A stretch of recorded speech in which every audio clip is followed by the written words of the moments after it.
সাধু সঙ্গ সর্বশাস্ত্রে কয় আর লোভে মাত্র সাধু সঙ্গ সর্বসিদ্ধি হয়নি তাই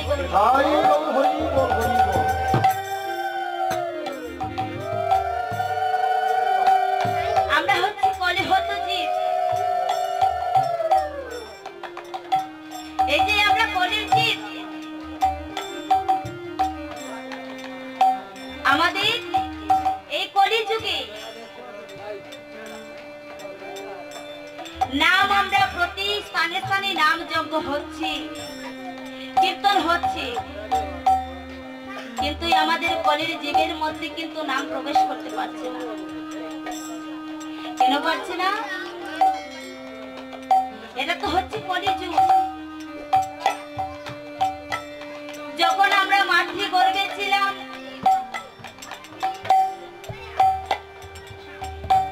যখন আমরা মাতৃগর্ভে ছিলাম,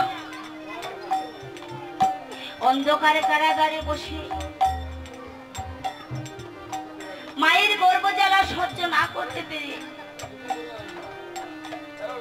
তখন আমরা স্মরণ করেছিলাম দয়াল গুরুকে। বলেছিলাম, হে দয়াল গুরু, তুমি আমায় এই মাতৃগর্ভ সিন্ধু কারাগার থেকে মুক্তি করে দাও।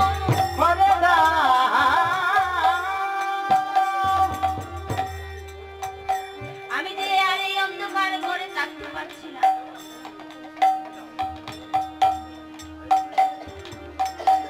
তখন আমার অনাদি আদি গোবিন্দ গুরু রূপে আমাদের কাছে দর্শন দিয়েছে।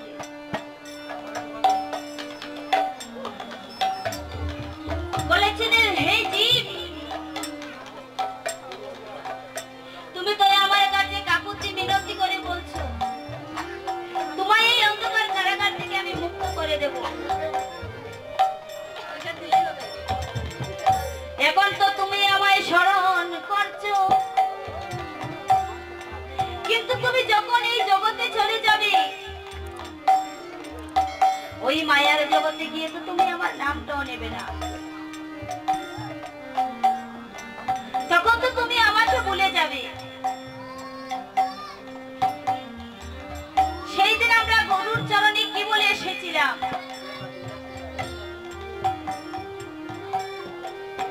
বলেছিলাম, হে ভগবান, আমি তোমায় কথা দিয়ে যাচ্ছি, আমি যখন ওই জগতে যাব, তোমার চরণ বিনায় আর কিছু দর্শন করব না।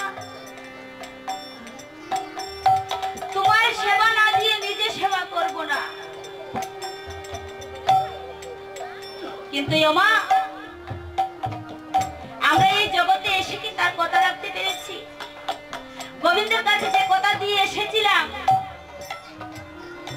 সেই কথা কি আমরা রাখতে পেরেছি?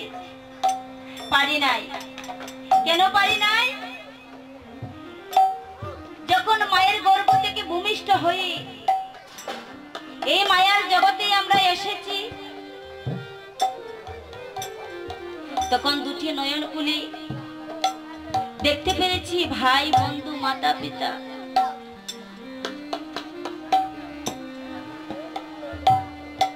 সবাইকে দেখি আমরা মায়ার জগতে জড়িয়ে গিয়েছি। গোবিন্দ বলে, একটিবার ডাকতে পারি না, পারি না। আর গোবিন্দ প্রাণে গোবিন্দ বলে, একবার কাটতে পারি না। কিন্তু গোবিন্দ আমাদের এত সুন্দর একটি মানব জন্ম দিয়ে পাঠিয়েছে। 84 লক্ষ জনে করিয়া ভ্রমণ, বহু ভাগ্যের গুণে পেয়েছে দুর্লভ মনুষ্য জন্ম। হরি বল, হরি বল। দেখুন বাবা, ভগবান আমাদেরকে কত সুন্দর দেহ দিয়ে পাঠিয়েছে। দুটি হস্ত দিয়েছেন ওনার চরণ সেবা করার জন্য, দুটি চরণ দিয়েছেন সাধু সঙ্গ করার জন্য, দুটি কর্ণ দিয়েছেন ওনার নাম গুণগান কীর্তন শ্রবণ করার জন্য।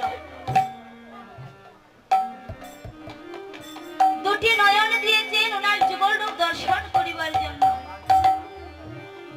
এত সুন্দর একটি হরিবোলা বদন দিয়েছেন,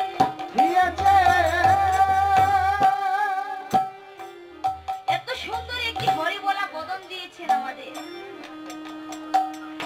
রাধা গোবিন্দের গুণগান কীর্তন করিবার জন্য। কিন্তু এমন হরিবোলা বদন পেয়ে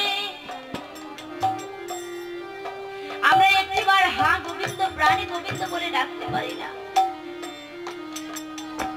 সর্বক্ষণ আমরা বিষয় বাসনায় আমাদের নিজেদের দেহকে লাগিয়ে যাচ্ছি, আমার করে ছুটে চলেছি, আমার বাড়ি, আমার গাড়ি, আমার ভাই, আমার বন্ধু। কিন্তু আমরা কি একটিবার চিন্তা করে দেখেছি যেই দিন এই জগৎ থেকে আমার প্রাণ পাখি উড়ে যাবে, সেদিনকে আমার ভাই বন্ধু আমার সঙ্গে যাবে? এই যে এত সুন্দর বাড়িঘর, টাকা পয়সা, ফুল বিছানা সব কিন্তু পরে থাকবে মা, সঙ্গে যাবে কি? একমাত্র গোবিন্দের নাম। আর সেই গোবিন্দের নামই আমরা আমাদের বদন দিয়ে নিতে পারি না।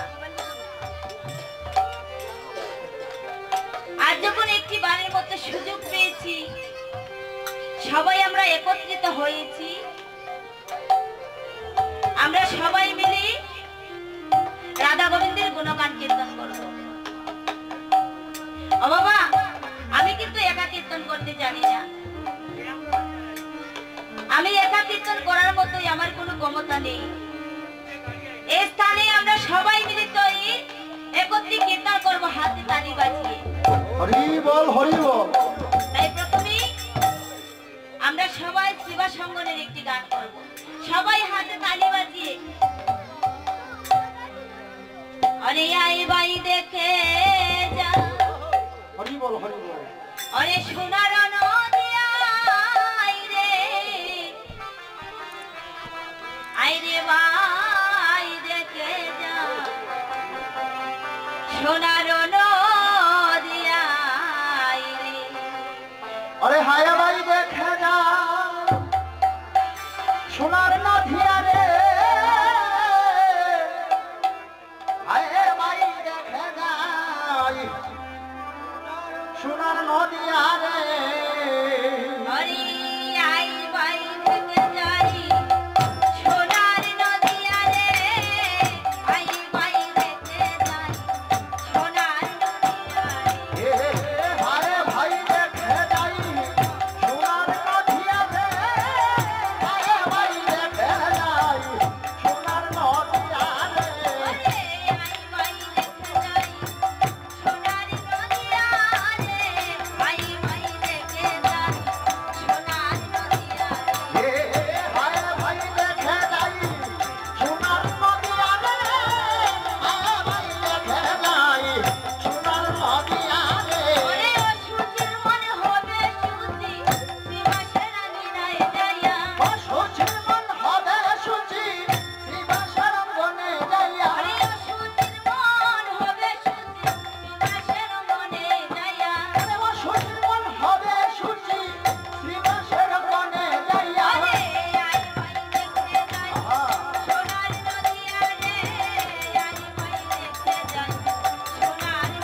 হয়েছে